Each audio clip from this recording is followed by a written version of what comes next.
Welcome to One Word a Day. I'm Sophia, your pilot into the universe of Chinese. Let's continue exploring some of the equestrian age characters. And that involves a lot of metal making. So, 锻 is today's metal processing technique. Forge. We have metal on the left side that it's something we are doing with metal. And the right side is the defining feature, like exactly what we do. So left side is a categorical, something relates to that material. Like yesterday, we have the fire because refinement involves fire.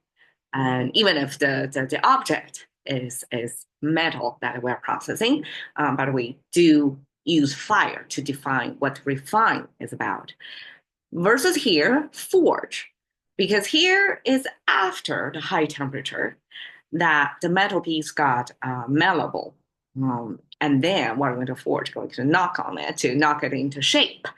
And so metal is the main character of this phase. The left side is metal. Just quick review of what metal is made of. This triangle shape means gathering, and we have two horizontal lines here. The first horizontal line is the ground level, and then we have a stick going under, and then we have this supposedly golden nuggets kind of things.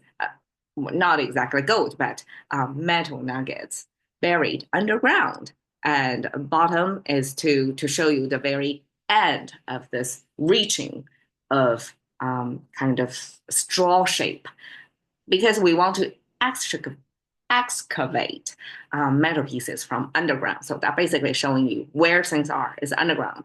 And then it's a gathering of these. So we use both this triangle thing to mean condensation and this two lines, vertical lines here to show underground the nuggets that we're coming to, um, and this concept of being underground is the main thing. Okay, so that's metal. The right side actually means knocking on cliff. Okay, three finger hand symbol reaching from the bottom of the bottom right. So that's first person perspective.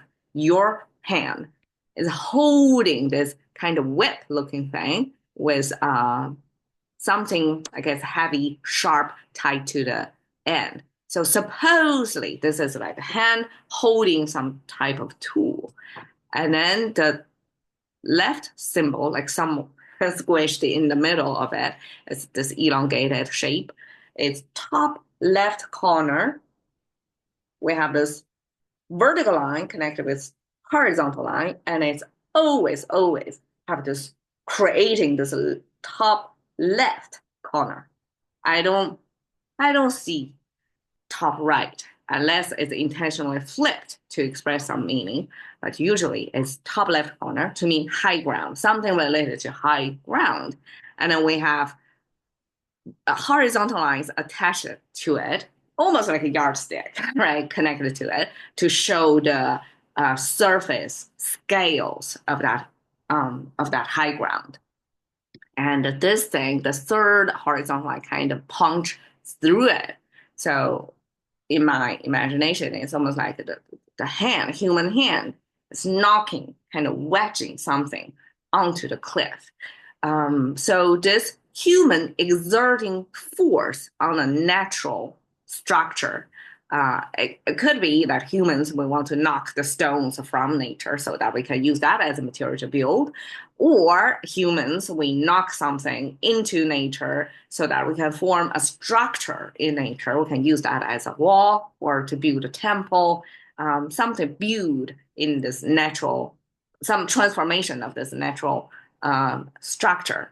So humans exerting efforts on natural things, and that plus the metal side means force. Exactly what that is. Like a humans pounding on this metal thing. So we took from the context of this cliff of, I guess you're dealing with rocks, to the metal processing part. Like you're still exerting a lot of force, but instead of on the rock, on a cliff, you use it onto the metal.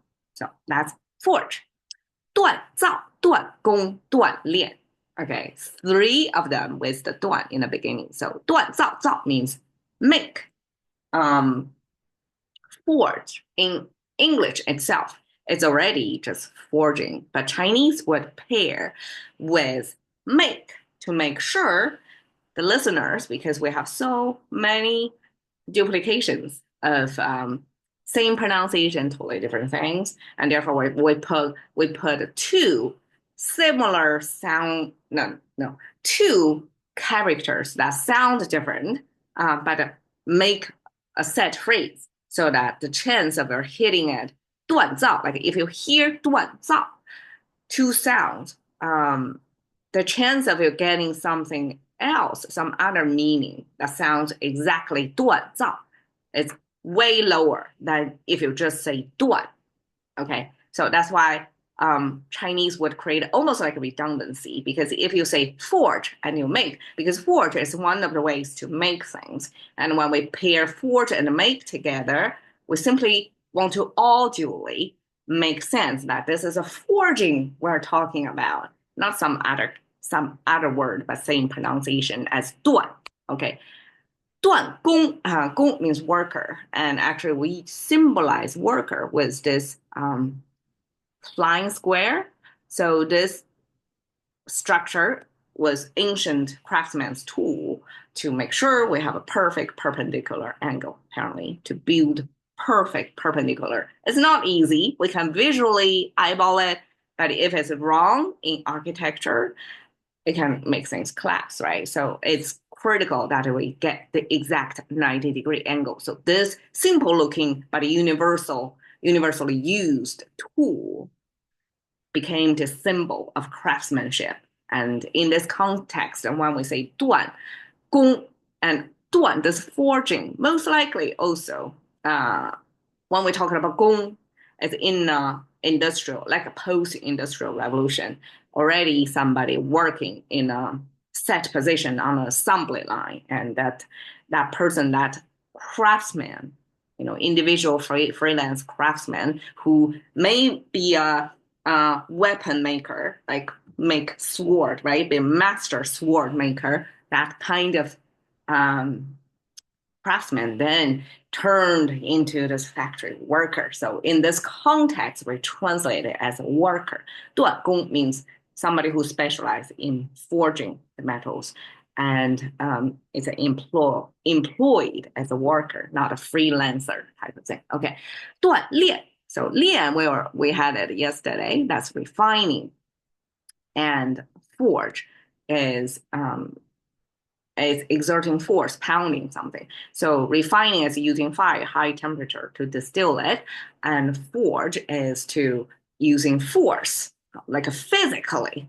I think both of them are physically, right? Using high temperature is a physical transformation, and this forge is also a physical transformation.